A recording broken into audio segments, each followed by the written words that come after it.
Okay, let's unpack this.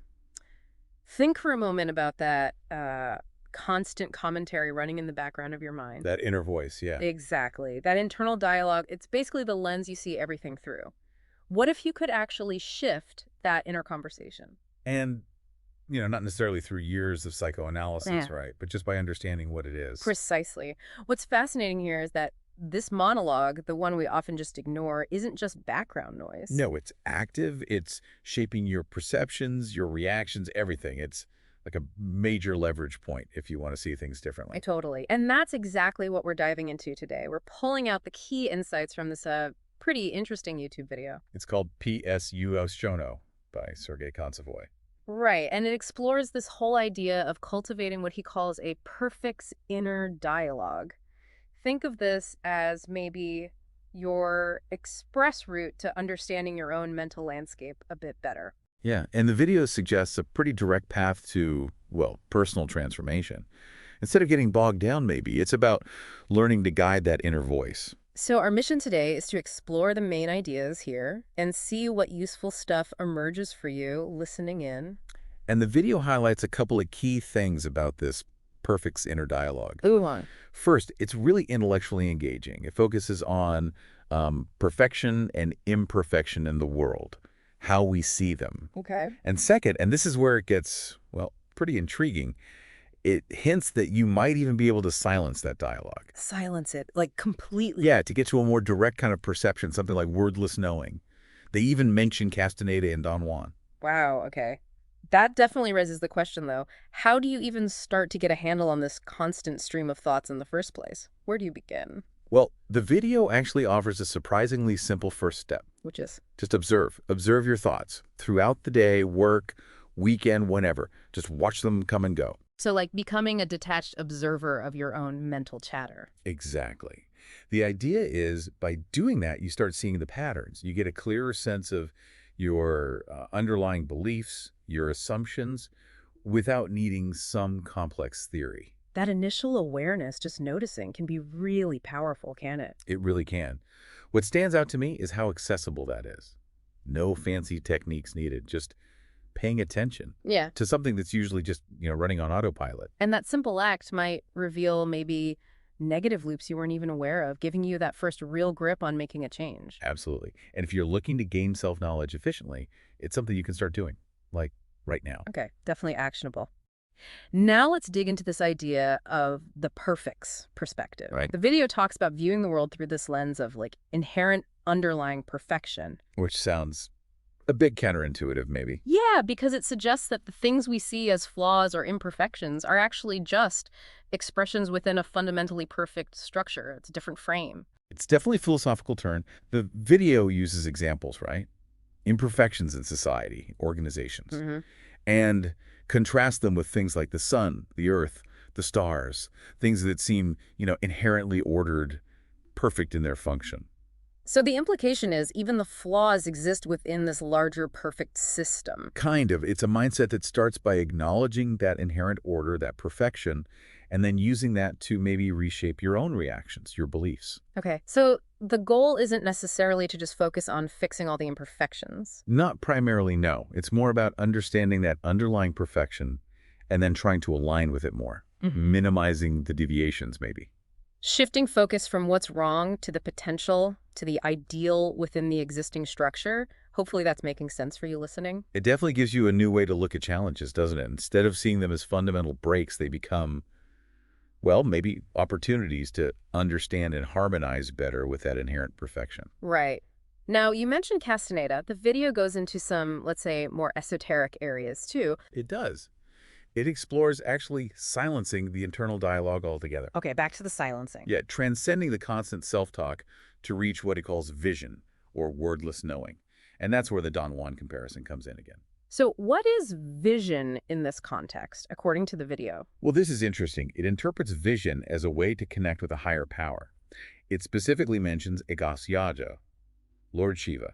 Lord Shiva, the Hindu deity. That's the one. Associated with transformation. The video basically suggests the voice of vision heard by seers is this kind of divine communication. It adds a definite spiritual layer. Okay, that's quite a leap. It is. And speaking of leaps, the video then takes this potentially divisive turn. It calls it a controversial digression. Uh-oh.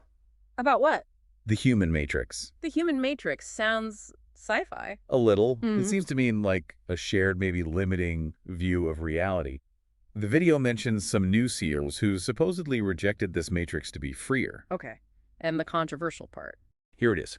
The video apparently equates this rejection with Satanism. Whoa.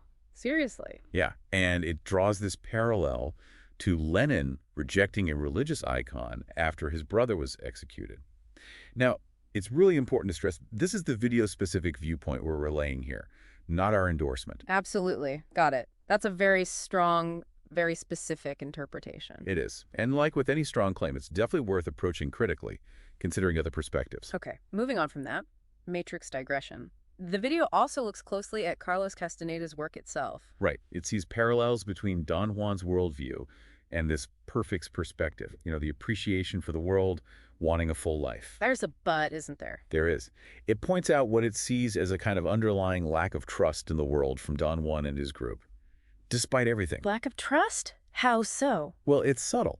The video suggests that even with all their knowledge and engagement, they operated from a place of fundamental distrust. Is there an example? Yeah, it brings up that anecdote from one of the Dreaming books, Uh-huh. where Don Juan's group, even though they were striving for absolute freedom, Uh-huh. they ended up in some kind of undesirable, unfree layer or world.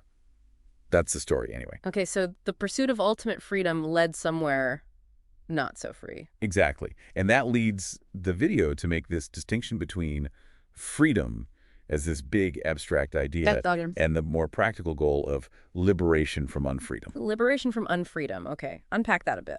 It uses an analogy, like a mutiny on a ship. Everyone wants freedom, but without a clear plan or understanding, it just leads to chaos, maybe sinking the ship. So freedom needs a concrete goal, a practical application. It's not just a state to achieve. That seems to be the core idea. It's something you practice, you live. It involves identifying the specific things holding you back, the unfreedoms, and working on those, rather than just chasing some abstract ideal. Okay, that makes sense. It connects back to, your actual life experience. Freedom isn't just philosophical. It's about actively cultivating it, overcoming real constraints. Precisely. So let's get practical then. How can you actually start integrating this perfect inner dialogue day to day? What does the video suggest? It suggests actively cultivating it by imagining your perfect day. Okay, visualizing a perfect day. But isn't that just positive thinking? Maybe a bit unrealistic? Well, the key here, according to the video, is that it's not about ignoring challenges or pretending everything's rosy. It has to be grounded in that understanding we talked about, the inherently perfect world, even with its imperfections. Ah, okay. So it's positive but realistic. Sort of. The focus is on experiencing a day without, say, internal aggression or conflict, engaging in stuff you genuinely want to do, and even finding positive angles on necessary things like, earning money. Finding the positive even in the chores, basically. Yeah. And it brings in that quote from the movie Office Romance. Oh, what's the quote? There is nothing impossible for a person with intellect, roughly translated. It's held up as an example of that empowered, perfect mindset facing everyday stuff. Right, so it's about the internal framework you bring to situations, focusing on possibilities, not just limitations. That can change how you experience things, even routine things. Exactly. It highlights the power of that mental attitude. The video also mentions something about imagination, right?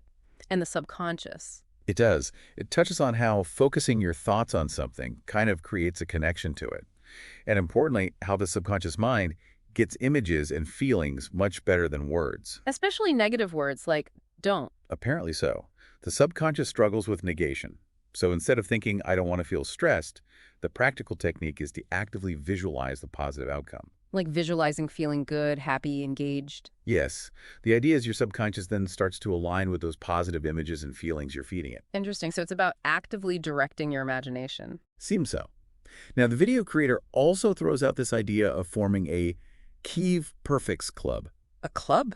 Yeah, but more as a concept, acknowledging that people striving for this kind of perspective, these perfects, have probably always existed, in different forms. So it's kind of a subtle invitation for you, the listener, to see yourself as part of that ongoing human thing. Could be. Yeah. It definitely speaks to that desire for connection, for a shared understanding, right? Yeah. Even if the name is specific, The idea of a community exploring these things is universal. Makes sense. Okay, so bringing it towards a close, what's the final main point the video makes? It concludes with this pretty bold assertion that we are beginning to restore our rights and obligations. Rights and obligations, what are they according to this view? The perceived right is simple, to be happy, Okay, the right to be happy. and the obligation. The obligation is to create that happiness for yourself and maybe collectively too. Wow. That's a really powerful note to end on. It ties the inner work, the dialogue stuff, directly to our agency and responsibility in the world. It does. It connects the internal focus with the external impact beautifully. Okay, so let's try and wrap this up. Our deep dive into this perfect inner dialogue idea based on the Convoy video. We've talked about shifting perspective, right? Seeing underlying perfection. Yeah, and understanding imperfections within that framework.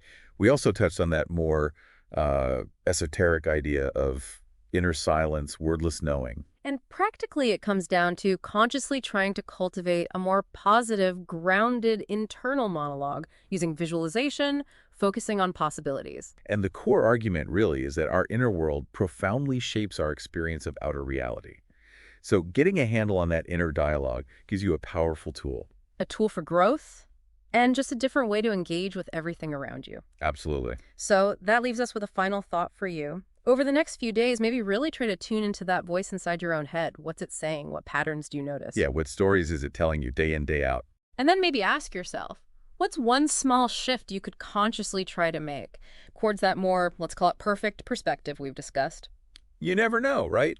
It might just open up some new possibilities.